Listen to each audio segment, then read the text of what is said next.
I think like I had to learn to accept myself as a fat person.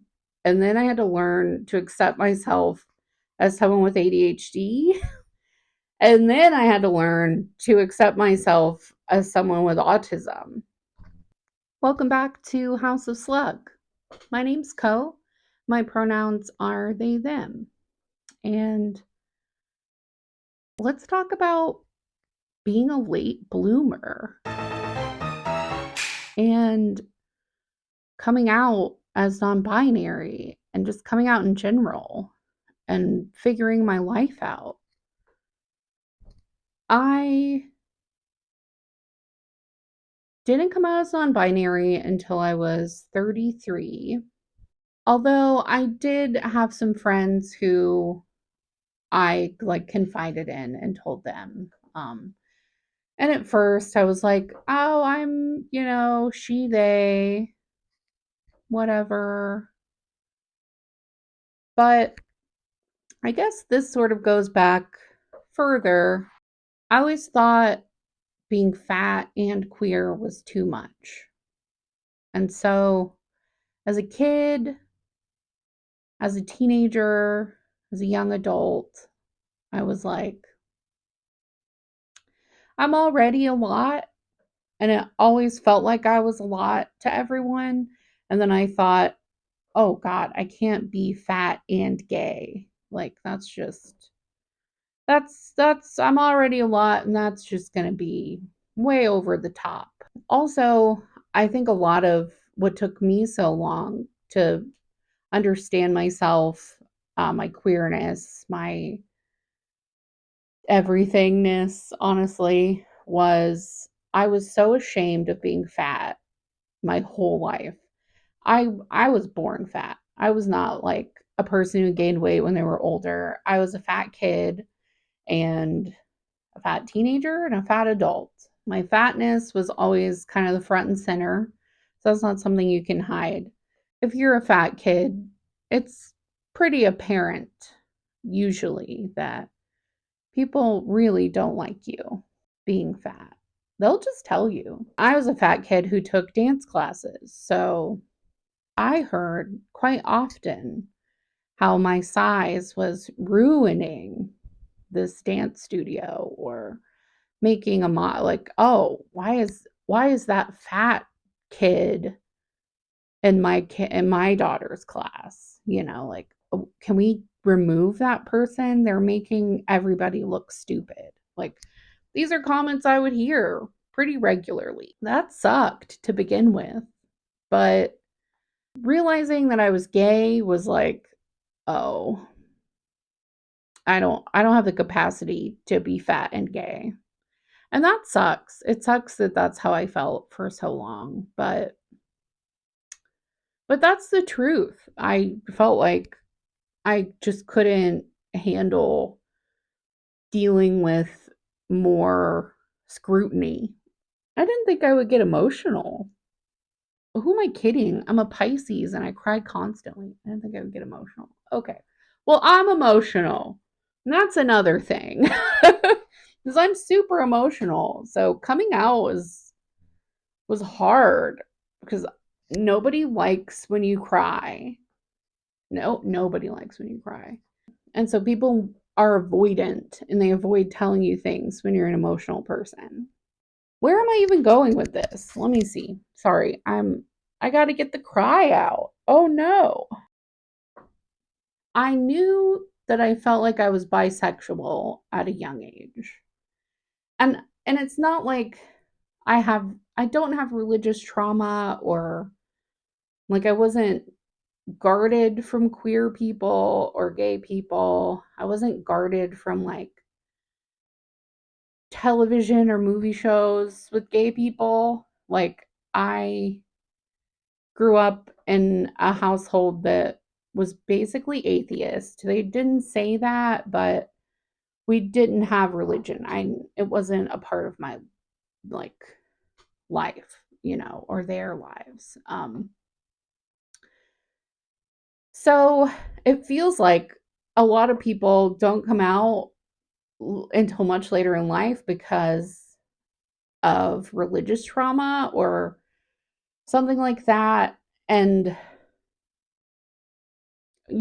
that's not why I didn't. I also figured out later in life that, like, probably around the time I was 29, I realized I have ADHD. And then once I hit my 30s, I realized I'm autistic. And so I think that that informs a lot of why it took me so long to come out. When I look back at like being a kid, my favorite movie was The Birdcage. I would watch it on repeat. My other favorite movie was Tu Wong Fu. Like, I've always loved drag queens, and I love gay men. Definitely the kids that I was around were queer, like the ones that I was close with, you know. It's so funny to look back on and like kind of realize. So I don't know, I just felt ashamed and confused, especially with social cues, and I was already like navigating having ADHD and autism and not knowing it and not having like any support for it as a kid or as a teenager or as a young adult either. I in my mid 20s, I had very severe depression, and I I have never been able to like hold down a job or like maintain a routine. It was like a big realization of like, holy shit, like this is why. I thought that I was just like some sort of fucked up monster that everyone was just totally sick of. And I was sick of myself because I didn't understand why I couldn't function like everybody else does. I think like I had to learn to accept myself as a fat person. And then I had to learn to accept myself as someone with ADHD. And then I had to learn to accept myself as someone with autism. And then after I figured all of that out, I realized that I was non binary. I didn't really have language for it. And I, once I did have language for it, like I had met a non binary person and I had friends who had come out as non binary. And I didn't think at the time it was worth dealing with. I thought I would be fine just ignoring that about myself and just moving on. And I also had this weird like anger and jealousy towards openly non binary people, which makes sense because I was just like, I wish, but no. And it just got to the point where I was like, I can't keep this a secret because it's too much. And I'm really emotional about it all the time in secret. My closest friends knew, but, you know, I thought that's enough and I don't need the world to know. But that just wasn't the case. I finally came out and it was super awkward, and my parents didn't acknowledge what I said. I think this is all over the place, but they knew that I was queer. I know that my family knew I was queer. When I was much younger, I came out as bi to my brother, and he basically was like, "Don't tell our parents." And I listened to him because I thought, well, he's much older than me, and maybe it will just upset them way too much or something. So I just sort of held on to that, and I thought, well, I'm just bi for a really long time. But also dating, I've never been good at dating. I'm super awkward, and I was always super scared of dating, so I didn't really try very hard, especially with women. Like, I tried more with men for a longer period of time, which totally sucked and was very uncomfortable. Like, in my 20s, I had one relationship with a man that was so, like, terrible. It was the worst thing ever. And I just held on to it so hard because I thought, I need this so that I can be like everyone else. I thought, well, this is my saving grace. You know, if I'm with this man, then clearly people are like, oh,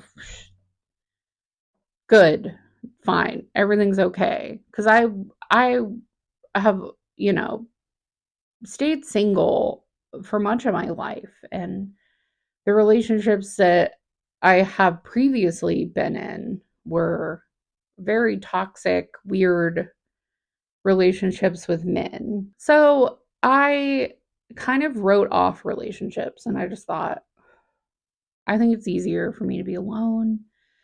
And obviously, I had a lot to figure out. But now, you know, I came out as non binary and learned so much about myself and how I function and what my needs are. And that it's okay to be like, hey, I have needs. And now I'm in the most beautiful, wonderful relationship with another non binary person. And I just didn't even think that that was possible. And I just love them so much. And if I hadn't have come out, I wouldn't be here right now, you know? And I'm just so thankful that I was able to figure everything out, even if it did take me a really long time. It was definitely worth it, you know? I do wish that when I was younger, I had had like the language and knowledge to like understand who I was, not just as a queer person, but just as a person in general, as a fat queer person with ADHD and autism. Like, I don't know, you know, I avoided it for so long and I was addicted to smoking weed every day to just like diminish everything. Like, I just lived in a dream world where I was high every day for, you know, over a decade. And now I'm sober and I understand myself and I'm in a beautiful relationship. And I know I'm crying, but it's like a really happy cry. It's like it's unbelievable that I figured it out in a way. Not unbelievable, but like it's really good because I you know, I've held back so much and I've been so embarrassed of myself for, you know, my entire life. Because when you're fat and weird, you know, you're taught that you're embarrassing. And so I just never decided to like put myself first and try things or, you know, wear what I want to wear. I wore a skater skirt for like over 10 years, just every single day, because I thought if people can see my belly, then, you know, the world's gonna end. But, you know, I'm just so happy with where I'm at. And like, if you're watching this and you haven't come out, and I understand that it's really complicated and it can be so hard, but I think that it's worth it. Even though the world is super scary right now for non binary people and trans people, I think if you're able to, in any way you can, just be yourself always. I wish that I had done it sooner, but I didn't, and that's okay. And I'm excited for like the future and how I'm going to evolve and what more I'm going to learn about myself and what more I can accept about myself. And wow, this got super emotional. I didn't really mean for it to, but how could it not, right? Anyway, my family accepts me, but they often don't get my pronouns right. And then if I correct them, they get very upset. And so I thought, it's not easy trying to navigate being a they them, but I think that it's worth it. I think that living my truth is worth any of the negative things that come along with it for me. And that may not be true for everyone, and that's okay. I just want everyone to live every day doing and being themselves, like as much as you can, you know. Oh my god, Slugz, I'm a total mess. I don't know. I just wanted to like talk about the fact that I was a late bloomer and that things are really going good, and it's okay. And I was so embarrassed for so long, like, and it's not a lot of queer people's experience to come out so late, but it's okay, and it's not a bad thing, and it's just the journey that I had to go on. And I hope for more queer people that they don't have to take that journey so long. Yeah. Okay, Slugz. I gotta go blow my nose. Wah wah. I love you guys so much, and happy Pride. That's why I'm doing this, because it's Pride Month, and I think we should all just be honest and ourselves and do the best we can every day. And let's support each other and love each other and help each other survive and thrive, right? Let's just do that. Okay. I love you, Slugz. I'll see you later.